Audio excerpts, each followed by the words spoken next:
അപ്പൊ നമ്മൾ ഇന്ന് ചർച്ച ചെയ്യാൻ പോകുന്നത് എന്താണെന്ന് അറിയാമോ? നമ്മൾ പ്ലാൻ ബിസിനസ് തുടങ്ങുമ്പോൾ ശ്രദ്ധിക്കേണ്ട ഒരു പ്രധാനപ്പെട്ട കാര്യത്തെ കുറിച്ചിട്ടാണ്. അപ്പോൾ എനിക്കറിയാം ഈ ഗ്രൂപ്പിലെ ഉള്ള എല്ലാവരും തന്നെ ഒരു ബിസിനസ് തുടങ്ങുവാനായിട്ട് ആഗ്രഹിച്ച് ഇങ്ങോട്ട് വന്നിട്ടുള്ളവരാണല്ലേ. ശരിക്കും ഒരുപാട് പേര് പ്ലാൻ ബിസിനസ് തുടങ്ങണം എന്ന് ആഗ്രഹിച്ച് വന്നിട്ടുള്ളവരാണ്. അപ്പോൾ അവർക്കായിട്ട് എനിക്ക് പറഞ്ഞു തരാനുള്ള ഒരു കാര്യമാണ്, നമ്മൾ പ്ലാൻ ബിസിനസ് പണ്ടത്തെ പോലല്ല, ഒരുപാട് മാറിയിരിക്കുന്നു. ടെക്നോളജിയും കാര്യങ്ങളും ഒക്കെ വന്നപ്പോൾ തന്നെ ഒരുപാട് മാറ്റങ്ങളുണ്ട്. അപ്പൊ നമ്മളൊക്കെ കടന്നു വന്ന വഴികൾ എന്ന് വെച്ചാൽ നമുക്ക് മുമ്പോട്ട് വഴി കാട്ടാൻ ആരില്ലായിരുന്ന ഒരു സമയത്താണ് നമ്മൾ വഴി വെട്ടിത്തെളിച്ച് വന്നവരാണല്ലേ.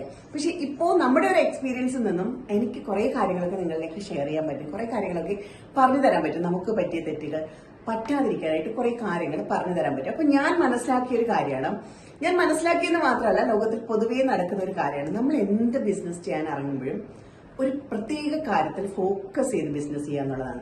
എല്ലാം കൂടെ ചെയ്യാതിരിക്കുക എന്നുള്ളതാണ്. ചെടികളുടെ ബിസിനസ് സീരിയസ് ആയിട്ട് ചെയ്യാൻ ഇറങ്ങുന്നവരാണ് നിങ്ങളെങ്കിൽ തീർച്ചയായിട്ടും ഈ ഒരു കാര്യം നിങ്ങൾ ശ്രദ്ധിച്ചിരിക്കണം. എല്ലാവർക്കും വേണ്ടി നിങ്ങൾ പ്ലാൻ ബിസിനസ് ചെയ്യണം, അതും ചിലർക്ക് വേണ്ടി മാത്രം നിങ്ങൾ പ്ലാൻ ബിസിനസ് ചെയ്യണം. അതായത് എല്ലാത്തരം ചെടികളും എല്ലാവരിലേക്കും എത്തിക്കാനുള്ള ബിസിനസ് ചെയ്യുന്നതാണോ കൂടുതൽ വിജയസാധ്യതയുള്ളത്, അതോ ചിലതരം ചെടികൾ ആവശ്യക്കാരിലേക്ക് മാത്രം എത്തിക്കുന്നതാണോ കൂടുതൽ വിജയസാധ്യതയുള്ളത്? ഒന്ന് ചിന്തിച്ച് നോക്കിയേ. ഇന്നത്തെ കാലത്ത് ഒരുപാട് പേര്, ഒരുപാട് ബിസിനസ്സുകാർ നിഷിലും മൈക്രോ നിഷിലും ഒക്കെ ബിസിനസ് ചെയ്യുന്നത് കണ്ടിട്ടില്ലേ? അങ്ങനെ ചെയ്യുന്നത് പെട്ടെന്ന് നമ്മളെ വിജയത്തിലേക്ക് എത്തിക്കും. അപ്പൊ എന്താണിതെന്ന് ഞാനൊന്ന് വിശദമായിട്ട് പറഞ്ഞു തരാം. എനിക്ക് എന്റെ ഒരു എക്സ്പീരിയൻസിൽ നിന്ന് ഞാൻ പറയുകയാണെന്നുണ്ടെങ്കിൽ, നിങ്ങൾ എല്ലാത്തരം ചെടികളും സെയിൽ ചെയ്യരുത് എന്നാണ് എനിക്ക് പറയാനുള്ളത്. ഏതെങ്കിലും ഒരു പ്രത്യേക ചെടികളിൽ അല്ലെങ്കിൽ പ്രത്യേക കാറ്റഗറിയിൽ ഒരു നിഷിൽ കേന്ദ്രീകരിച്ച് ചെയ്യുവാണെന്നുണ്ടെങ്കിൽ നമുക്ക് പെട്ടെന്ന് വിജയിക്കാൻ പറ്റും, പെട്ടെന്ന് വിജയത്തിലോട്ട് എത്താൻ പറ്റും, പെട്ടെന്ന് നമ്മുടെ ബിസിനസ് വിജയിപ്പിക്കാൻ പറ്റും. ഞാനിതൊരു ഉദാഹരണ സഹിതം പറഞ്ഞുതരാം കേട്ടോ. ശരിക്കും പറഞ്ഞാൽ നമുക്കറിയാം, ഇപ്പൊ യോഗ പഠിപ്പിക്കുന്ന ഒരുപാട് പേരുണ്ടല്ലേ. നിങ്ങൾക്കറിയാലോ, യോഗ എന്ന് പറയുമ്പോൾ നമുക്ക് എവിടെയെങ്കിലും ഒരു യോഗ ക്ലാസ്സിൽ ചേരണമെന്ന് തോന്നിയാൽ നമ്മൾ ഏതെങ്കിലും യോഗ ട്രെയിനറുടെ അടുത്ത് പോയി ചേരും അല്ലേ, ശരിയല്ലേ? എന്നാൽ ഇപ്പൊ ഒരാള് യോഗ പഠിപ്പിക്കുകയാണ്, പുള്ളി എല്ലാവരെയും പഠിപ്പിക്കാൻ നിൽക്കുന്നില്ല. പുള്ളി എന്താ ചെയ്യുന്നേ? Yoga training for pregnancy womens. അതെ, ശരിക്കും പറഞ്ഞാൽ പ്രഗ്നന്റ് ആയ വുമൻസിന് മാത്രമുള്ള യോഗ പഠിപ്പിക്കുന്നു എന്ന് പറഞ്ഞാൽ ആ യോഗ ട്രെയിനർക്ക് കൂടുതൽ കസ്റ്റമറിനെ കിട്ടുമോ ഇല്ലയോ? ഒരു സിമ്പിൾ ഉദാഹരണം കൂടെ ഞാൻ പറഞ്ഞു തരാം. ശരിക്കും നിങ്ങളൊന്ന് ആലോചിച്ച് നോക്കി, നമ്മൾ ഹോസ്പിറ്റലിലേക്ക് പോകുമ്പോഴുണ്ടല്ലോ, ജനറൽ ഡോക്ടേഴ്സും കാണും, സ്പെഷ്യലൈസ് ചെയ്ത ഡോക്ടേഴ്സും കാണും അല്ലെ. ഇപ്പോ ജനറൽ മെഡിസിനിലെ ഡോക്ടർ ഉണ്ടാവും, അതുപോലെ തന്നെ ഗൈനക്കോളജിയിലെ ഡോക്ടർ ഉണ്ടാകും, പീഡിയാട്രീഷ്യൻ ഉണ്ടാവും, അങ്ങനെ ഓരോ കാര്യങ്ങളിൽ സ്പെഷ്യലൈസ് ചെയ്ത ഡോക്ടേഴ്സും ഉണ്ടാവും. എവിടെയായിരിക്കും ഏറ്റവും കൂടുതൽ തിരക്കുണ്ടാവുക? ഒന്ന് ആലോചിച്ച് നോക്കി പറഞ്ഞു. ആലോചിക്കാനൊന്നും ഇല്ല അല്ലെ. ശരിക്കും പറഞ്ഞാൽ നമ്മൾ സ്പെഷ്യലൈസ് ചെയ്തിരിക്കുന്നവരുടെ അടുത്തായിരിക്കും ഏറ്റവും കൂടുതൽ തിരക്കുണ്ടാവുക. ജനറൽ ആയിട്ട് ചെയ്യുന്നവരുടെ ഇടയിൽ തിരക്ക് കുറവായിരിക്കും, അല്ലെങ്കിൽ ജനറൽ ഡോക്ടറിന്റെ ഇടയിൽ തിരക്ക് കുറവായിരിക്കും.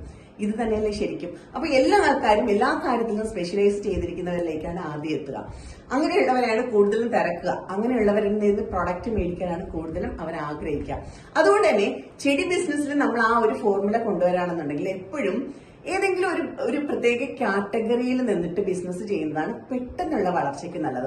ശരിക്കും ഞാൻ പറയുന്നത് എല്ലാ കാറ്റഗറിയും അല്ലെങ്കിൽ എല്ലാത്തരം പ്ലാന്റ്സുകളും വിൽപ്പന ചെയ്യേണ്ട എന്നല്ല, പക്ഷെ നമുക്കൊരു ഐഡന്റിറ്റി ഉണ്ടാക്കിയെടുക്കാൻ, അല്ലെങ്കിൽ നമ്മളെ മറ്റുള്ളവരെ അറിയപ്പെടാൻ, നമ്മൾ പെട്ടെന്ന് റീച്ച് ആവാൻ, അല്ലെങ്കിൽ നമ്മൾ പെട്ടെന്ന് മറ്റുള്ളവരിലേക്ക് എത്താനായിട്ട് നമ്മൾ ഏതെങ്കിലും ഒരു കാറ്റഗറിയിൽ, ഒന്നോ രണ്ടോ കാറ്റഗറിയിൽ ഫോക്കസ് ചെയ്ത് അത് വിൽപ്പനയ്ക്ക് വെക്കുന്നതായിരിക്കും ബെറ്റർ എന്നാണ് എന്റെ ഒരു എക്സ്പീരിയൻസ് എനിക്ക് പറഞ്ഞു തരാനുള്ളത്. ഉദാഹരണം ഞാൻ പറഞ്ഞു തരാം. ഉദാഹരണമല്ല, കുറെ കാറ്റഗറീസ്, ചെടി വിൽപ്പനയായിട്ട് ബന്ധപ്പെടുന്ന കുറെ കാറ്റഗറീസ് ഞാനൊന്ന് പറഞ്ഞു തരാം. ഇപ്പൊ ഇൻഡോർ പ്ലാന്റ്സ്, അല്ലെങ്കിൽ ഔട്ട്ഡോർ പ്ലാന്റ്സ്, അല്ലെങ്കിൽ റോസ് പ്ലാന്റ്സ് വെറൈറ്റീസ്, അല്ലാന്നുണ്ടെങ്കിൽ എന്താ പറയാ, സക്സലൻസ് വിൽക്കുന്നവരുണ്ടാവും. ഓർക്കിഡ്സ് ഒരു പ്രത്യേക കാറ്റഗറിയാണ്, ഓർക്കിഡ്സ്. അല്ലാന്നുണ്ടെങ്കിൽ എന്താ പറയാ, ഗാർഡൻ ടൂൾസ്, പോട്ട്സുകൾ, ഇതൊക്കെ ഈ ഗാർഡനുമായിട്ട് അല്ലെങ്കിൽ ഗ്രീൻ പ്രൊഡക്ട്സുമായിട്ട് ബന്ധപ്പെടുന്ന ഓരോരോ കാറ്റഗറിയിലാണ്. ഇങ്ങനെ ഏതെങ്കിലും ഒരു കാറ്റഗറിയിൽ ഫോക്കസ് ചെയ്ത് നമ്മൾ ഒരു ബിസിനസ് തുടങ്ങുന്നതായിരിക്കും പെട്ടെന്ന് വിജയിക്കാൻ എപ്പോഴും നല്ലത്.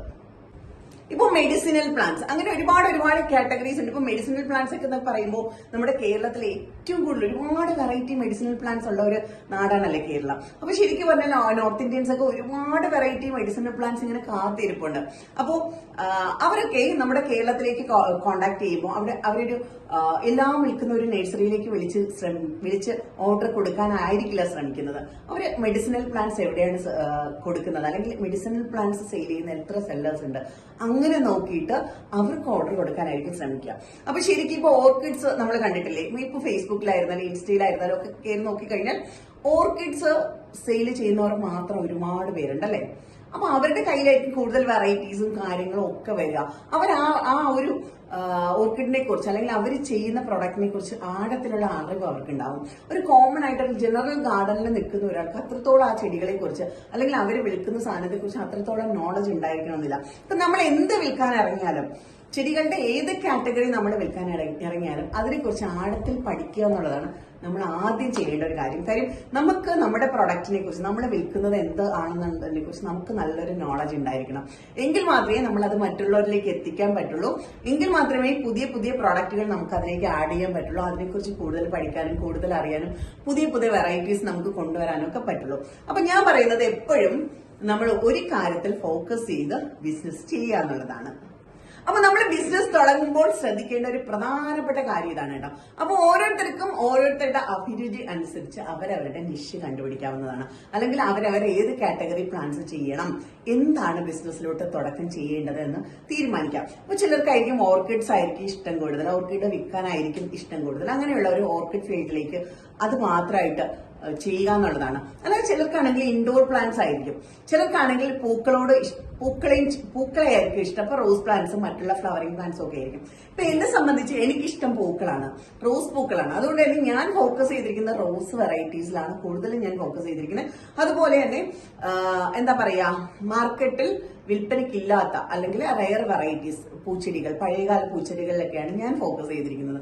അതുപോലെ ഓരോരുത്തരും ഓരോ കാര്യത്തിൽ ഫോക്കസ് ചെയ്യുക. ഞാനിങ്ങനെ ഫോക്കസ് ചെയ്ത് ബിസിനസ് ചെയ്യാൻ പറയുമ്പോൾ അത് നിങ്ങൾക്ക് ഇഷ്ടമായിരിക്കണം. അതുപോലെ തന്നെ നിങ്ങൾക്കത് എന്താ പറയാ, സെയിലിലേക്ക് കൊണ്ടുവരാൻ പറ്റുന്ന പ്രൊഡക്റ്റും ആയിരിക്കണം. നമ്മൾ ഒരുപാട് കാര്യങ്ങൾ നോക്കിയിട്ടായിരിക്കും ഒരു പ്രൊഡക്റ്റ് സെയിൽ ചെയ്യാൻ നമുക്ക് പറ്റുമോ ഇല്ലയോ, അത് ചെയ്താൽ കൊള്ളാമോ എന്നൊക്കെ തീരുമാനിക്കുന്നത്.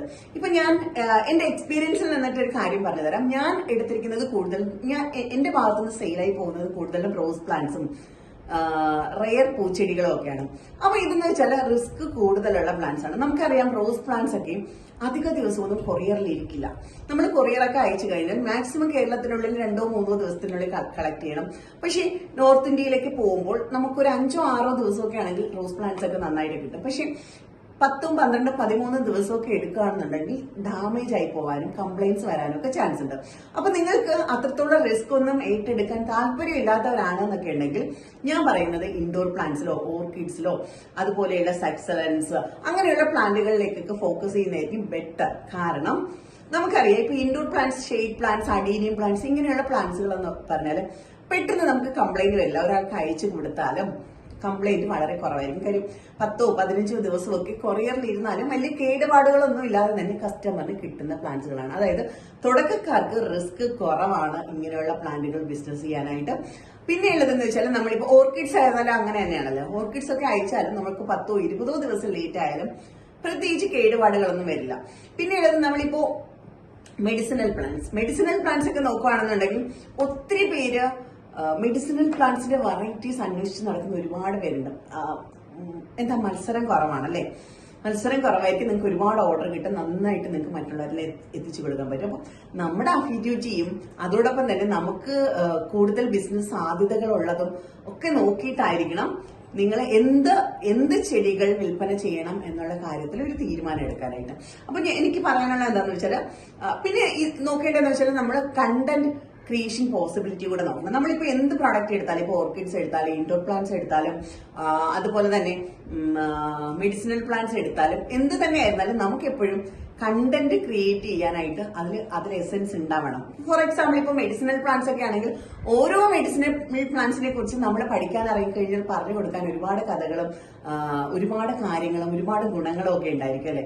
അതുപോലെ തന്നെ ഓർക്കിഡ് വെറൈറ്റി ആയിരുന്നാലും ഇൻഡോർ വെറൈറ്റി ആയിരുന്നാലും നമുക്ക് മറ്റുള്ളവരിലേക്ക് എത്തിക്കാൻ കണ്ടന്റുകൾ കിട്ടുന്ന പ്രൊഡക്റ്റുകളാണ്. അപ്പൊ ഇത്തരത്തിലുള്ള 3 കാര്യങ്ങൾ ശ്രദ്ധിച്ചാണ് നിങ്ങൾ ബിസിനസ് തുടങ്ങുന്നതെങ്കിൽ പെട്ടെന്ന് നിങ്ങൾക്ക് വിജയിക്കാനാവും. അപ്പൊ എനിക്കറിയാം ഇവിടെ ഇരിക്കുന്ന എല്ലാവരും ബിസിനസ് തുടങ്ങണം എന്ന ആഗ്രഹത്തോടു കൂടെ ഇരിക്കുന്നവരായിരിക്കും. എവിടെ തുടങ്ങണം, എങ്ങനെ തുടങ്ങണം, ഏതിൽ തുടങ്ങണം എന്നൊക്കെ ചിന്തിച്ചിരിക്കുന്നവർക്ക് ഒരു പോയിന്റിലേക്ക് ചിന്തിക്കാൻ ഈ വീഡിയോ കൊണ്ട് സാധിക്കട്ടെ. ശരിക്കും നിങ്ങളൊന്ന് റിലാക്സ് ചെയ്ത് മനസ്സിരുത്തി ചിന്തിക്കുക, നിങ്ങൾക്ക് എന്താണ് ഇഷ്ടം.